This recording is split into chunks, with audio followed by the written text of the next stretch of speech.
नमस्कार दोस्तों, स्वागत है आपका हमारे YouTube channel online study with DK में। दोस्तों आज हम आपके लिए हम विज्ञान विषय के अंदर जो विगत 2018 से लेकर के 2011 तक के 50 प्रश्न लेकर आए हैं। और कुछ प्रश्न जो होते हैं ये एग्ज़ाम की दृष्टि से महत्वपूर्ण भी होते हैं और जिनके कुछ रिपीट होने की संभावना भी रहती है।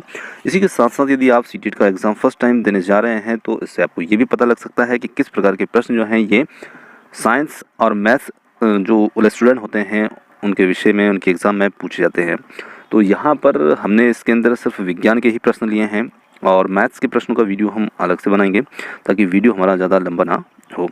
तो यहाँ पर आपको सबसे पहले बताना चाहेंगे कि वैसे हमने 2018 के अंदर जो पूछे गए मैथ साइंस हैं सभी के प्रश्न को बिल्कुल हल करके वीडियो अपलोड कर चुके हैं। यदि आपने वो नहीं देखा है तो आप उसको देख सकते हैं।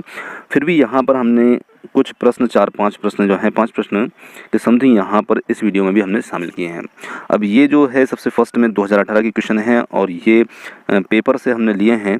तो इनमें से कुछ एक प्रश्न के ऊपर हल्का सा टिक लगा हुआ है क्योंकि जो स्टूडेंट एग्ज़ाम देने चाहते हैं तो वो उनके ऊपर थोड़ा सा मार्क कर लेते हैं। तो कुछ ज़्यादा क्वेश्चन ऐसे नहीं है, सिर्फ 1, 2 या 3 क्वेश्चन के करीब में ऐसे क्वेश्चन इसमें आपको देखने के मिलेंगे। और इसी के साथ साथ इसके बाद जो सारे क्वेश्चन हैं वो विगत हमारे पिछली एग्ज़ाम जितनी भी हुई है उनसे संबंधित हैं। तो चलिए यहाँ पर सबसे पहले हम 2018 के अंदर पूछे गए कुछ प्रश्नों को देखते हैं। तो यहाँ सबसे पहला प्रश्न जो है ये है संसार में पाए जाने वाले सबसे लंबे सर्प हैं। तो देखिए संसार के अंदर सबसे ज़्यादा लंबे जो सर्प होते हैं वो होते हैं एनाकोंडा। तो यहाँ पर ऑप्शन फर्स्ट जो है ये इसका यहाँ पर उत्तर रहेगा। आगे अगला प्रश्न हमारा है विश्व भर में लोगों के द्वारा योग किया जाता है क्योंकि यह जो योग होता है तो ये लोगों को स्वस्थ रखता है। काफ़ी अच्छे प्रश्न 2018 की एग्ज़ाम में पूछे गए हैं और बहुत आसानी से इनका उत्तर भी हम इसे दे सकते हैं।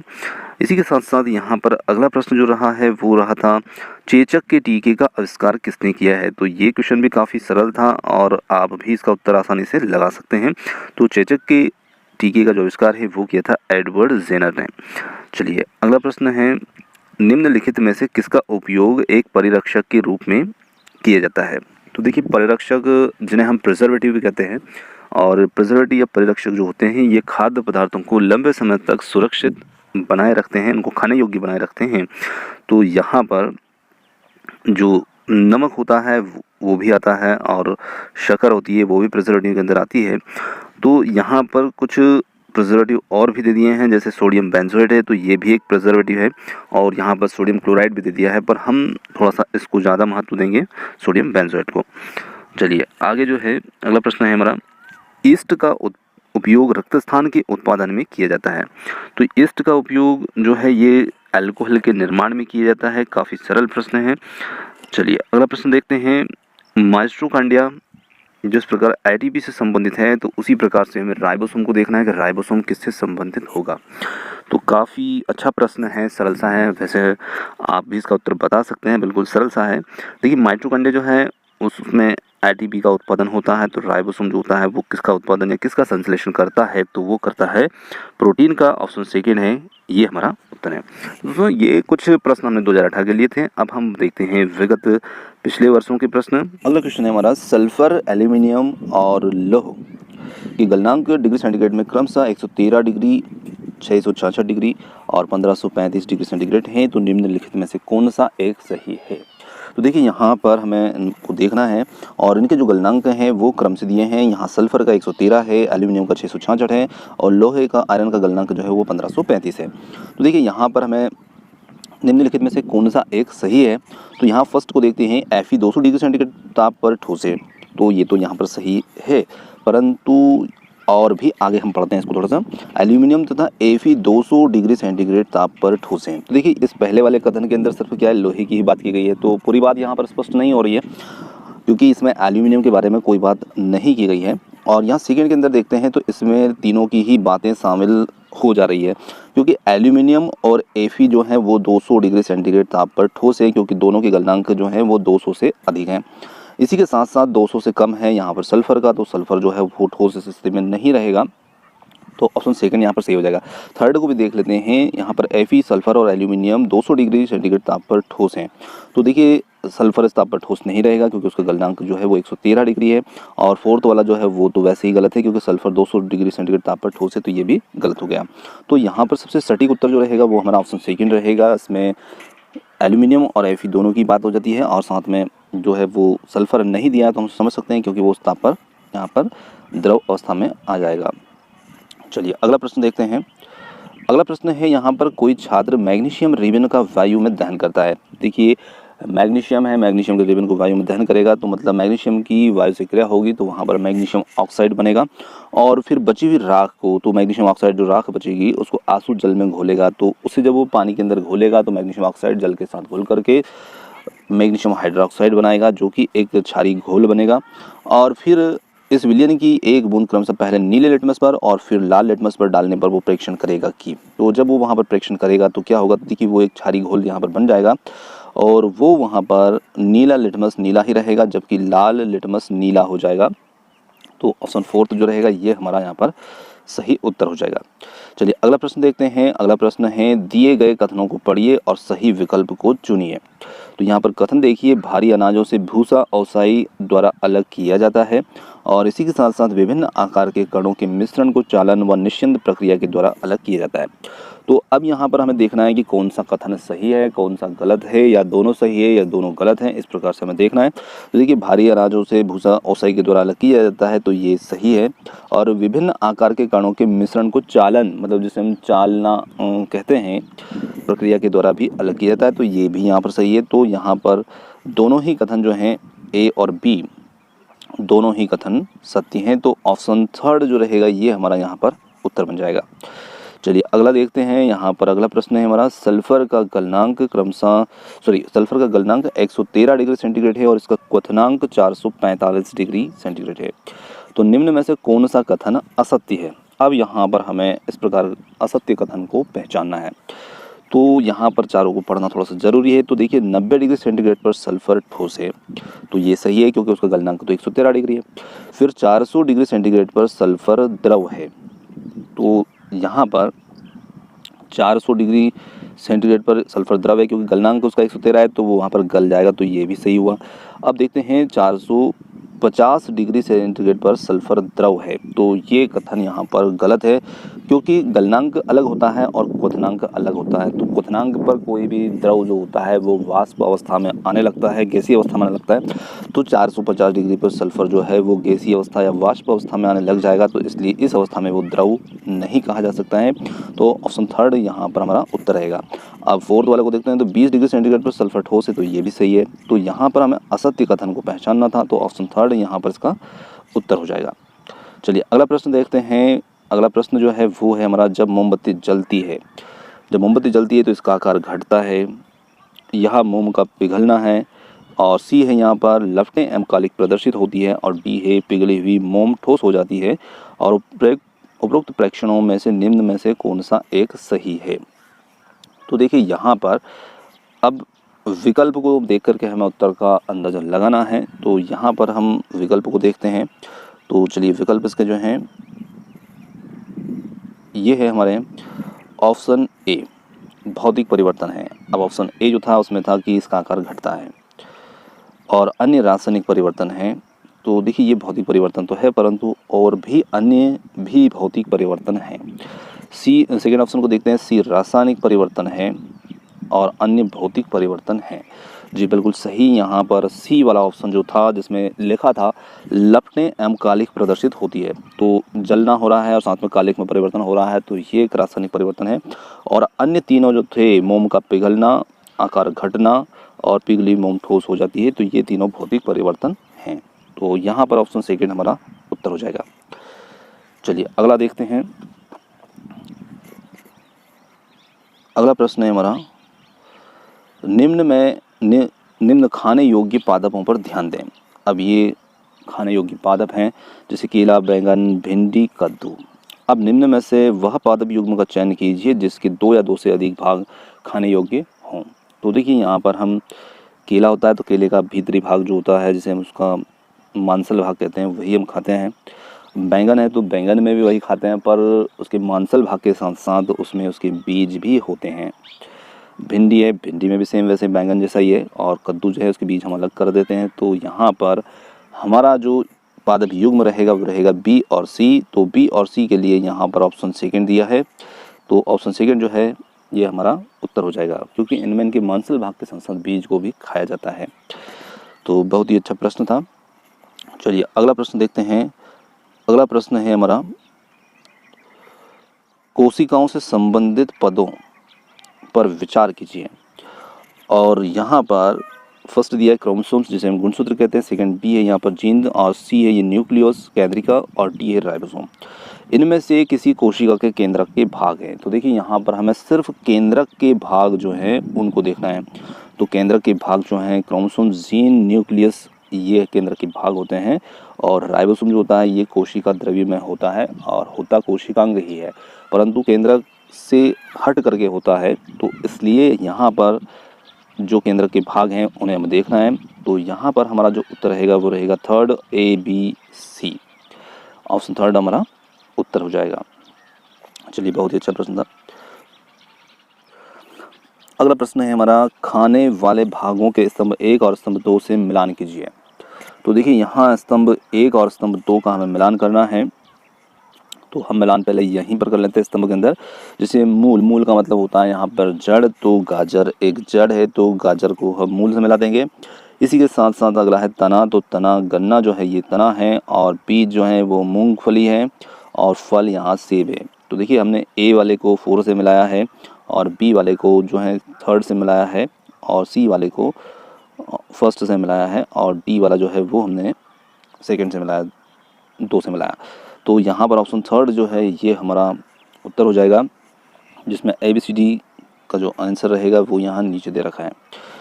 चलिए अगला प्रश्न है, निम्न में से कौन सा स्वपोषी समूह प्रदर्शित करता है। अब यहाँ पर हमें स्वपोषी समूह को देखना है, और स्वपोषी का मतलब होता है जो अपना पोषण स्वयं कर सके, उसे हम स्वपोषी कहते हैं। तो यहाँ पर हमारा जो उत्तर रहेगा वो हो जाएगा ऑप्शन थर्ड, सेवाल, पालक, टमाटर, केला, ये जो हैं ये हो जाएंगे।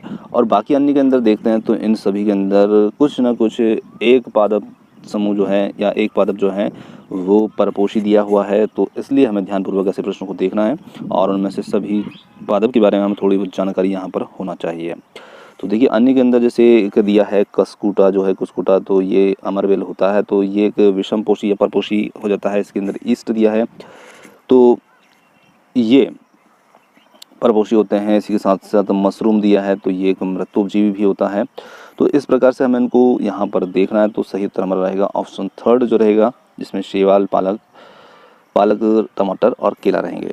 चलिए अगला प्रश्न है, पादपों तथा वृक्षों में जल चूषण दाब के कारण ऊपर चढ़ता है। अब निम्न में से कौन सी घटना इस चूषक दाब का कारण है। तो यहाँ पर हमारा उत्तर जो रहेगा ये रहेगा वाष्पोत्सर्जन। तो फर्स्ट जो रहेगा, वाष्पोत्सर्जन के कारण पौधों की जड़ों में एक दाब पैदा होता है, जिसे खिंचाव या चूषण दाब कहते हैं, और इसी के कारण जल जो है वो जड़ से तने के और अन्य शाखाओं में पहुँच जाता है। चलिए अगला प्रश्न है, मानव नेत्र रेटिना पर बने किसी वस्तु के प्रतिबिंब का प्रभाव रेटिना पर लगभग कितने समय तक बना रहता है। तो दोस्तों यहाँ पर इस प्रश्न के बारे में थोड़ी सी जानकारी आपको देना चाहेंगे कि ये प्रश्न वैसे तो कई बार कई एग्जाम में पूछा गया है, पर इसके विकल्प जो होते हैं वो लगभग थोड़े से चेंज हो जाते हैं, और कहीं कहीं पर इसका उत्तर जो है वो आपको 1/10 सेकेंड भी देखने को मिलेगा। तो यदि कहीं पर आपको अन्य विकल्पों के साथ साथ 1/10 सेकेंड हो तो वहाँ आपका उत्तर 1/10 भी हो सकता है। इसी के साथ साथ आप कहीं पर इसका उत्तर 1/16 सेकेंड भी देखने को मिलेगा। तो 1/16 सेकेंड जो है वो भी इसका उत्तर मुझे देखने में मिला है, क्योंकि प्रश्न थोड़ा सा मैंने इसको ज़्यादा ही सर्च किया, तो कहीं कहीं मुझे ये चीज़ें भी मिली है। पुस्तक में मुझे 1/15 सेकेंड भी मिला है। तो यहाँ पर आपको जो अन्य चीज़ें देखने को आई है वो भी मैं आपको बता रहा हूँ, ताकि हो सकता है कभी आप सामने ये प्रश्न आए और उसमें ये विकल्प या ये विकल्प भी हो सकता है, तो आप ध्यान रखें। अब यहाँ पर देखते हैं तो ना तो 1/10 सेकेंड है, ना ही 1/16 सेकेंड है, पर लगभग मतलब इसको हम 10 से 15 या 16 के बीच मान सकते हैं। तो यहाँ पर इसका उत्तर जो है हमारा 1/15 सेकेंड रहेगा। तो ऑप्शन फर्स्ट के अंदर ये दिया है, और अन्य पर कहीं पर भी इन दोनों में से कोई सा विकल्प यहाँ पर दिया नहीं है। तो आपको थोड़ा सा इस प्रश्न के बारे में ये जानकारी रखना है, क्योंकि ये अलग अलग जगह पर मुझे देखने पर ये और ये विकल्प भी मिले हैं, तो इसलिए मैंने वो बात आपको यहाँ आपके सामने रखी है, ताकि यदि विकल्प के रूप में ये चीज़ आए तो आप थोड़ा सा इन पर ध्यान रखिएगा। तो यहाँ पर हमारा उत्तर जो रहेगा वो 1/15 सेकेंड हम इसको मान लेंगे। चलिए अगला प्रश्न है, चिकित्सा के क्षेत्र में समस्याओं के अनुसंधान के लिए उपयोग किए जाने वाले पराश्रव्य ध्वनि उपकरणों के कार्य करने की आवृत्ति होती है। तो देखिए यहाँ पर हमें इनकी आवृत्ति को देखना है, तो इनकी जो आवृत्ति होती है तो वो आवृत्ति जो होती है ये होती है 20,000 हर्ट्ज से अधिक। देखिए मानव की जो आवृत्ति होती है वो 20 हर्ट्ज से लेकर 20,000 के बीच में होती है। तो यहाँ पर हमें पराश्रव्य ध्वनियों को देखना है, तो पराश्रव्य ध्वनियाँ जो होती हैं तो इनकी आवृत्ति होती है 20,000 हर्ट्ज से अधिक होती है। चलिए अगला प्रश्न है हमारा, मानव शरीर का सामान्य ताप सेल्सियस मापक्रम और फ़ारेनहाइट मापक्रम पर क्रमशः होता है। तो देखिए ये हमें सेल्सियस पैमाने पर देखना है और फ़ारेनहाइट पर देखना है। तो ऑप्शन फर्स्ट जो रहेगा 37 डिग्री सेंटीग्रेड, और इसी के साथ साथ फ़ारेनहाइट में 98.6 डिग्री फ़ारेनहाइट ये मान रहेगा। ऑप्शन फर्स्ट हमारा यहाँ पर उत्तर रहेगा। चलिए अगला प्रश्न है, समुद्री समीर का कारण है। तो समुद्री समीर मतलब कि समुद्री जो हवाएं होती है उनका कारण पूछा है। तो यहाँ पर समुद्री समीर का जो कारण होता है वो होता है दिन के समय स्थल का समुद्र जल की अपेक्षा शीघ्र गर्म होना। तो ऑप्शन फर्स्ट जो रहेगा ये हमारा यहाँ पर उत्तर रहेगा। चलिए अगला प्रश्न है, ईंधनों के ऊष्मीय मान नीचे दिए गए हैं और किस मात्रक में व्यक्त इनको किया जाता है। तो यहाँ पर हमारा उत्तर रहेगा ऑप्शन फोर्थ, किलो जूल प्रति किलोग्राम। ऑप्शन फोर्थ जो रहेगा ये हमारा उत्तर रहेगा। और दोस्तों यहाँ बताना चाहूँगा ये प्रश्न सीटेट एग्ज़ाम में 2-3 बार रिपीट हो चुका है। चलिए अगला प्रश्न है हमारा, निम्न में से ऊष्मा के कुचालक समूह का चयन कीजिए या उसको चुनिए। तो ऊष्मा के कुचालक जिनमें से ऊष्मा विद्युत का नहीं है, ऊष्मा का पूछा है, जिनमें ऊष्मा जो है को ये चालन नहीं कर पाते हैं, ऊष्मा का प्रवाह नहीं कर पाते हैं, तो इन्हें हमें देखना है। तो यहाँ पर जो उत्तर रहेगा वो रहेगा हमारा ऑप्शन फर्स्ट, वायु जल प्लास्टिक। यहाँ पर जो अन्य विकल्प हैं वो हमारे छूट गए हैं। तो देखिए मैं आपको बोल देता हूँ ताकि आपकी कन्फ्यूजन में ना रहे। तो यहाँ फर्स्ट दिया वायु जल प्लास्टिक, सेकेंड हमारा रहेगा ऊन लकड़ी और आयरन। तो यहाँ पर आयरन जो है ये ऊष्मा का चालक हो जाएगा। और थर्ड जो ऑप्शन था हमारा इसमें ये था जल, कॉपर और लकड़ी। तो देखिए उसमें कॉपर आ जाता है। और फोर्थ ऑप्शन जो था हमारा ये था वायु, एल्यूमिनियम, ऊन। तो उसमें एल्यूमिनियम आ जाता है। तो अन्य तीनों विकल्प के अंदर कोई ना कोई यहाँ पर धातु आ रही है और धातु ऊष्मा की चालक होती है। तो यहाँ पर अन्य दो विकल्प जो हैं वो त्रुटि बस यहाँ पर छूट गए हैं, तो उसके लिए हम क्षमा चाहते हैं। चलिए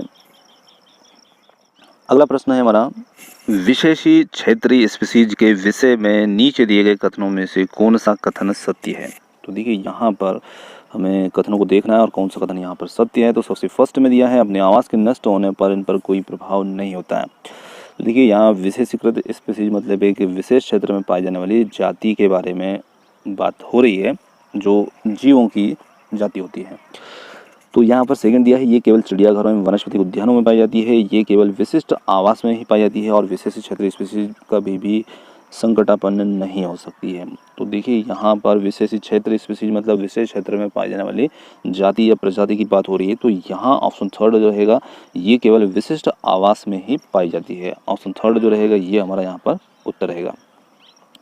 चलिए आगे देखते हैं, अगला प्रश्न है हमारा, रसोई घर के कचरे को खाद में परिवर्तित करने के कुछ चरण जो सही क्रम में नहीं दिए गए हैं। तो यहाँ पर हमें देखना है ये सही क्रम में नहीं है, तो इनको एक सही क्रम में हमें देखना है। तो चलिए पहले हम इसके विकल्पों को देखना ज़रूरी है, क्योंकि इसमें विकल्प काफ़ी हेल्प करेंगे हमें। तो यहाँ पर हमें फर्स्ट ए दिया है, कचरे को गड्ढे में डालिए, गड्ढे की तली में रेत परत बिछाइए। तो विकल्प को देखते हैं। सबसे पहले हम मान लीजिए कि हम खाद बना रहे हैं, रसोई घर का जो कचरा है उससे हमें उसको खाद में परिवर्तित करना है। तो सबसे पहले हमें गड्ढा खोदते हैं, फिर गड्ढे, अब यहाँ पर गड्ढा खोदना तो दिया नहीं है, तो फिर गड्ढे के तले में हम रेत परत बिछा करके उस गड्ढे को, तली को ढक देते हैं। तो यहाँ पर बी वाला काम पहले हो रहा है, ये हमारा पहला होगा। फिर इसके बाद में अब यहाँ पर अगला जो क्रम रहेगा हमारा, ये रहेगा कचरे को गड्ढे में डालिए, तो ये हमने सेकंड नंबर पर कार्य कर दिया। और फिर उसमें केचुए डालिए, तो ये हमने थर्ड नंबर पर कार्य कर दिया। और फिर फोर्थ नंबर पर ये हो जाएगा। तो देखिए फर्स्ट में यहाँ पर बी है, फिर उसके बाद में ए है और फिर डी है। तो या तो हम इनमें ABCD ही इस प्रकार से लिख लें और उससे हमें उत्तर ढूंढने में काफ़ी हेल्प मिलेगी। तो यहाँ पर मैंने कुछ अंकों का प्रयोग कर दिया, तो इनकी जगह पर हम ABCD लिख लेंगे, तो यहाँ पर विकल्प हमें ढूंढने में काफ़ी हेल्प मिलेगी। तो यहाँ पर ऑप्शन थर्ड जो है ये हमारा उत्तर हो जाएगा, क्योंकि यहाँ पर बी जो है वो पहले नंबर पर हो रहा है, इसी के साथ में ए है, फिर ये है, इस प्रकार से। तो चलिए ये यहाँ पर इसका सही क्रम रहेगा। चलिए अगला प्रश्न है, उस समुच्चय का चयन कीजिए जो किसी आवास के केवल जैविक अवयवों का निरूपण करता है। तो देखिए हमें यहाँ उन जीवों या उन समुच्चयों का चयन करना है जो केवल जैविक अवयवों का निरूपण करता है। तो देखिए फर्स्ट जो है बालू, कछुआ, केकड़ा, चट्टान है। तो यहाँ चट्टान जो है वो एक अजैविक कारक है, तो हमें जैविक अवयवों को ही ध्यान में रखना है। सेकेंड है कीट, मेंढक, मछली, जलीय पादप, ये सभी जीव हैं, क्योंकि पादप भी जीव के अंदर आएंगे, जैविक रहेंगे। और थर्ड ऑप्शन में देखते हैं तो बाघ, हिरण, घास, मृदा, तो इसमें मृदा यहाँ पर अजैविक कारक है। और फोर्थ कीट, जलीय पादप, मछली, तो फोर्थ में जल अजैविक कारक हो जाता है। तो इसलिए यहाँ पर हमें सिर्फ जैविक अवयव को ध्यान रखना है। तो ऑप्शन सेकेंड जो है इसके अंदर सिर्फ जैविक अवयव ही शामिल है, तो हमारा उत्तर हो जाएगा ऑप्शन सेकेंड। चलिए अगला प्रश्न देखिए, ये प्रश्न ऊष्मीमान की SI इकाई, जो कि हमने 14 के अंदर भी आया था और ये 12 के अंदर भी आया है, क्वेश्चन ये रिपीट हुआ है। तो ऊष्मीमान की SI इकाई कौन सी होगी? तो ऊष्मीमान की जो SI इकाई रहेगी ये यहाँ पर रहेगी किलो जूल प्रति किलोग्राम। ऑप्शन थर्ड जो रहेगा ये इसका उत्तर रहेगा। एक प्रयोगशाला तापमापित थर्मामीटर जो कि 55 डिग्री सेंटीग्रेड और 56 डिग्री सेंटीग्रेड के बीच 5 छोटे विभाजन प्रदर्शित करता है। अब इसका तात्पर्य यह है कि तापमान पर रिक्त स्थान तक उचित रूप से पढ़ा जा सकता है। तो देखिए 55 डिग्री सेंटीग्रेड और 56 डिग्री सेंटीग्रेड के बीच में 5 खाने हैं। तो हम यदि देखते हैं तो यहाँ 55 डिग्री सेंटीग्रेड और 56 डिग्री सेंटीग्रेड के बीच में इसमें 5 खाने और भी बने हुए हैं। तो यहाँ पर देखते हैं तो इन 5 खानों के बीच में ये दूरी कितनी है? तो देखिए यहाँ पर 5 खाने हैं, तो 1/5, दो छोटे छोटे खानों के बीच की जो दूरी है वो 1/5 है। अब 1/5 का मतलब यहाँ पर हो जाता है 0.2। तो 0.2 को हम 55 में जोड़ देते हैं, तो ये बन जाता है 55.2 डिग्री सेंटीग्रेड। तो ऑप्शन फर्स्ट जो रहेगा ये हमारा यहाँ पर उत्तर रहेगा। तो उचित रूप से ये 55.2 डिग्री सेंटीग्रेड तक पढ़ा जा सकता है। चलिए अगला देखते हैं। भूतापीय ऊर्जा एक वैकल्पिक ऊर्जा स्रोत है। तो इस ऊर्जा के लिए सर्वाधिक संभावित क्षेत्र वे हैं। तो भूतापीय ऊर्जा के लिए वो सर्वाधिक संभावित क्षेत्र रहेंगे जो भूपर्पटी में तप्त स्थलों के ऊपर है, क्योंकि हम बात यहाँ पर भूतापीय ऊर्जा की कर रहे हैं। तो ऑप्शन सेकेंड जो रहेगा ये हमारा इसमें सही उत्तर रहेगा। चलिए अगला प्रश्न है, यदि आपसे किसी भली भांति प्रकाशित पेंटिंग के लिए प्रतिबिंब को दीवार पर प्रक्षेपित करने के लिए कहा जाए तो आप इस उद्देश्य के लिए निम्नलिखित प्रकाशीय युक्तियों में से किसे चुनेंगे? तो हम यहाँ पर चुनेंगे ऑप्शन सेकेंड जो रहेगा उत्तर लेंस को। तो यहाँ पर ऑप्शन सेकेंड हमारा सही उत्तर रहेगा। और क्वेश्चन हमारा, सल्फ्यूरिक अम्ल को तनु बनाने के लिए अम्ल को पानी में डालने की सलाह दी जाती है। तो अम्ल को पानी में डालने की सलाह दी जाती है क्योंकि सल्फ्यूरिक अम्ल जो होता है उसको तनु बनाने की प्रक्रिया अत्यधिक ऊष्माक्षेपी होती है, यानी ऊष्मा उसमें उत्सर्जित होती है। तो यहाँ पर ऑप्शन सेकंड जो रहेगा ये हमारा सही उत्तर रहेगा। चलिए अगला प्रश्न है, घाव पर फिटकरी लगाने से रक्त स्राव रुक जाता है क्योंकि फिटकरी जो होती है वो रक्त को स्कंदित करके थक्का बना देती है। तो ऑप्शन फर्स्ट जो रहेगा ये हमारा यहाँ पर उत्तर रहेगा। अगला प्रश्न है, विद्युत यंत्रों में बैकलाइट का प्रयोग किया जाता है क्योंकि यह विद्युत का कुचालक होता है। ऑप्शन थर्ड जो रहेगा ये हमारा यहाँ पर सही उत्तर रहेगा। अगला प्रश्न है, उच्च प्राथमिक स्तर पर विज्ञान पाठ्यचर्या की संज्ञानात्मक वैधता का अर्थ यह है कि तो यहाँ पर उच्च प्राथमिक स्तर पर विज्ञान पाठ्यचर्या की संज्ञानात्मक वेद का अर्थ यह है कि उसे आयु के अनुरूप होना चाहिए। ऑप्शन सेकंड जो रहेगा यहाँ पर उत्तर होगा इसका। अगला प्रश्न, राष्ट्रीय पाठ्यचर्या की रूपरेखा 2005 की सिफारिशों के आधार पर एनसीईआरटी की विज्ञान की पुस्तकों में अधिक बल दिया गया है। तो किस पर अधिक बल दिया गया है? यहाँ ऑप्शन ए के रूप में, कथन के रूप में है रटने की प्रवृत्ति को हतोत्साहित करने पर, बी दिया है विज्ञान की पाठ्यचर्या के विभिन्न कार्य क्षेत्रों के बीच तीक्ष्ण सीमाएं बनाए रखने पर, सी है छात्रों को सक्रिय अधिगम अनुभव प्रदान करने पर, डी है वैज्ञानिक पदों की यथार्थ परिभाषाएं सीखने पर। तो यहाँ पर हमारा उत्तर होगा ऑप्शन सी के रूप में जो है, और ऑप्शन ए के रूप में, क्योंकि कथन ए के रूप में और कथन सी के रूप में रटने की प्रवृत्ति को हतोत्साहित करने पर और साथ साथ छात्रों को सक्रिय अधिगम अनुभव प्रदान करने पर। अब इसके जो उत्तर हैं यहाँ पर नीचे दिया गया कौन सा युगल यहाँ पर उपरोक्त सही कथनों के संयोजनों को निरूपित करता है? तो ए और सी के रूप में जो ऑप्शन 4 है ये हमारा यहाँ पर उत्तर होगा।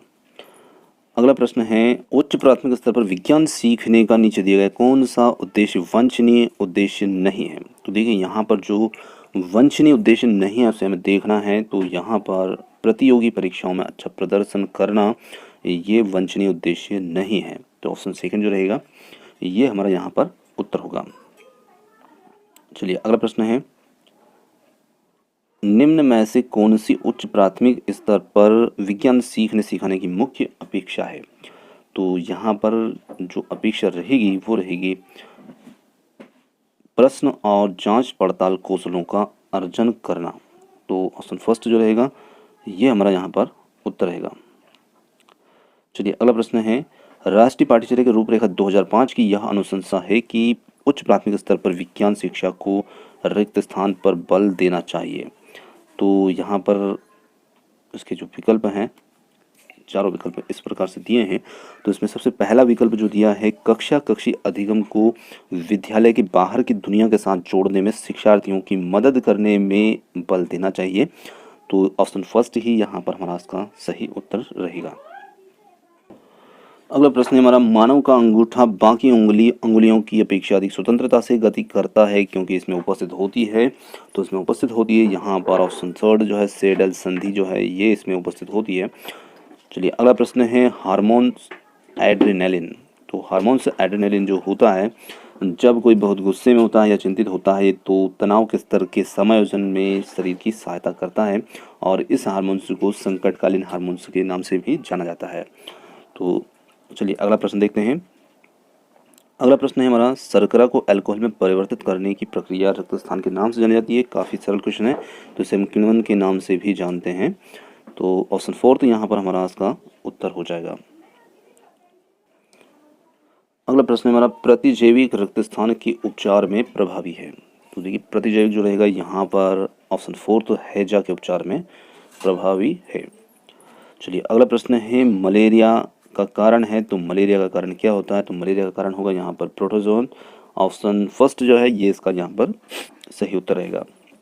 अगला प्रश्न है हमारा दो जीव सबसे अच्छे मित्र हैं और साथ साथ रहते हैं, इनमें से एक आवास जल तथा दूसरा पोषक तत्व प्रदान करता है जबकि दूसरा भोजन बनाता है एवं प्रदान करता है। तो जीवों के इस प्रकार के संबंध को कहते हैं। तो यहाँ पर जैसे हम कहेंगे ऑप्शन फोर्थ जो है सहजीवी, मतलब यहाँ पर एक जीव जो है वो आवास जल और पोषक तत्व प्रदान करता है जबकि दूसरा जीव भोजन बनाता है। तो इनके इस प्रकार के संबंध को हम सहजीवी कहेंगे। चलिए अगला प्रश्न है पोलियो का कारण है। तो पोलियो का कारण यहाँ पर क्या है? तो पोलियो का जो कारण है वो है वायरस। पोलियो एक विषाणु जनित रोग है। तो ऑप्शन थर्ड जो रहेगा ये हमारा यहाँ पर उत्तर होगा। अगला प्रश्न है निम्नलिखित में से कौन सा विकल्प वायरस के द्वारा मनुष्य को होने वाले रोगों के समूह को दर्शाता है? तो यहाँ पर जो हमारा ऑप्शन थर्ड है खसरा, चिकन पॉक्स, हेपेटाइटिस ए, ये इसका यहाँ पर सही उत्तर रहेगा। ऑप्शन थर्ड इसका उत्तर हो जाएगा। चलिए अगला प्रश्न है हरित गृह प्रभाव जिससे वायुमंडलीय तापमान बढ़ रहा है का मुख्य कारण है। तो काफ़ी सरल प्रश्न है, इसका कारण रहेगा यहाँ पर CO2 कार्बन डाइऑक्साइड गैस। चलिए अगला प्रश्न है जब CNG या LPG का पूर्ण दहन होता है तो उत्पाद बनते हैं, तो उस स्थिति में इसमें उत्पाद बना करते हैं ऑप्शन फर्स्ट CO2 और जल। और अगला प्रश्न है हमारा, जैव मंडल आरक्षित क्षेत्र रक्त स्थान का संरक्षण करता है। तो वन्य जीवन का, परंपरागत आदिवासी जीवन का, वन संसाधन का, उपरोक्त सभी का। तो यहाँ पर हमारा उत्तर होगा ऑप्शन फोर्थ जो रहेगा, उपरोक्त सभी का।